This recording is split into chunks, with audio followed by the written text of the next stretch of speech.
Hi hello friends, എല്ലാവർക്കും സുഖമാണെന്ന് വിചാരിക്കുന്നു. ഇന്നത്തെ വീഡിയോയിൽ നമ്മൾ കാണിക്കാൻ പോകുന്നത് ചിക്കൻ ഡോണറ്റാണ്, അഥവാ കോഴിവട എന്നൊക്കെ പറയാൻ പറ്റും. ബോൺലെസ് ചിക്കന് കുറച്ച് എടുക്കുകയാണ് ചെയ്യേണ്ടത്. അതിലേക്ക് നമ്മൾ കുറച്ച് വെളുത്തുള്ളി എടുക്കുന്നുണ്ട്, ഒരു പച്ചമുളക് എടുക്കുന്നുണ്ട്, ചെറിയ കഷ്ണം ഉള്ളി എടുക്കുന്നുണ്ട്.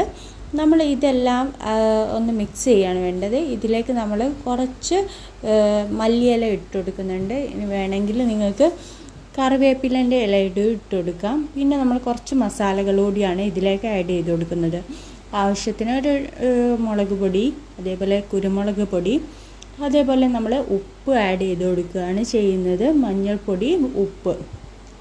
പിന്നെ നമ്മൾ ആഡ് ചെയ്യുന്നത് നമ്മുടെ സോയാ സോസാണ്. അത് അവൈലബിൾ ആണെങ്കിൽ ചേർത്താൽ മതി, ഇല്ലെങ്കിൽ ചേർക്കണമെന്നില്ല.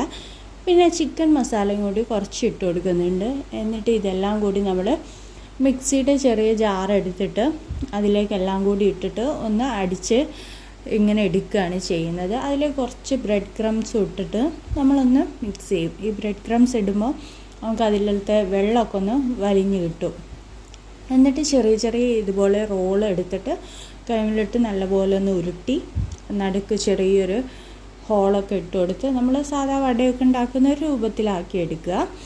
ഇത് പേസ്റ്റ് രൂപത്തിൽ നമ്മൾ അരച്ചെടുത്തതാണ് കൊണ്ട് ചിക്കൻ പെട്ടെന്ന് തന്നെ വെന്ത് കിട്ടും കേട്ടോ. വേവില്ല എന്നൊന്നും വിചാരിക്കേണ്ട. നമ്മളൊരു മീഡിയം ഫ്ലെയിമിലിട്ട് ഒന്ന് പൊരിച്ചെടുത്താൽ മതി.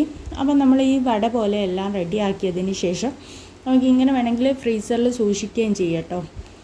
2 കോഴിമുട്ട എടുത്തിട്ടുണ്ട്. അതിലേക്ക് ഉപ്പ്, കുരുമുളക് ഇട്ടിട്ട് നമ്മൾ എന്താ ചെയ്യുന്നത് വെച്ചാൽ ഒന്ന് മിക്സ് ചെയ്തെടുക്കുകയാണ് ചെയ്യുന്നത്. നല്ലപോലെ ഒന്ന് മിക്സ് ചെയ്തെടുക്കുന്നുണ്ട്. ഈ ഡോണറ്റ് നമ്മൾ ഓരോന്നായിട്ട് ഈ കോഴിമുട്ടയുടെ മിക്സിലേക്ക് ഇട്ടിട്ട് നമ്മൾ ബ്രെഡ് ക്രംസിലൊന്ന് ഡിപ്പ് ചെയ്തെടുക്കുകയാണ് ചെയ്യുന്നത്, മൊത്തമായിട്ടൊന്ന് കവറാവാൻ വേണ്ടിയിട്ട്. അപ്പം നമുക്ക് ഫ്രൈ ചെയ്തെടുക്കുമ്പോൾ പുറത്ത് നല്ല ക്രിസ്പി ആയിട്ട് കിട്ടുകയും ചെയ്യും. ഉള്ളിൽ നല്ല സോഫ്റ്റായിട്ട് ചിക്കന് മസാലകളോട് കൂടി നല്ലൊരു ചിക്കന് സ്പൈസി അടിപൊളിയായിട്ട് കിട്ടും. അപ്പോൾ വളരെ സിമ്പിളായിട്ട് നമുക്ക് ഒരുപാട് ഇതിൻ്റെയൊക്കെ ഒരു ഗുണം എന്ന് പറഞ്ഞാൽ എല്ലാ സാധനവും ഇങ്ങനെ മുറിച്ചിടേണ്ട ആവശ്യമില്ല. ഉള്ളി, പച്ചമുളക് എന്നൊക്കെ പറഞ്ഞാൽ ഒരുപാട് സംഭവങ്ങൾ നമ്മളിങ്ങനെ മുറിച്ചിടേണ്ട ആവശ്യമില്ല. ഫ്രൈ ചെയ്തെടുക്കുമ്പോൾ ചിക്കൻ ഡോണറ്റ് റെഡിയാവും. കുട്ടികൾക്കൊക്കെ വളരെ ഇഷ്ടമാവുന്നൊരു ഐറ്റമാണ്.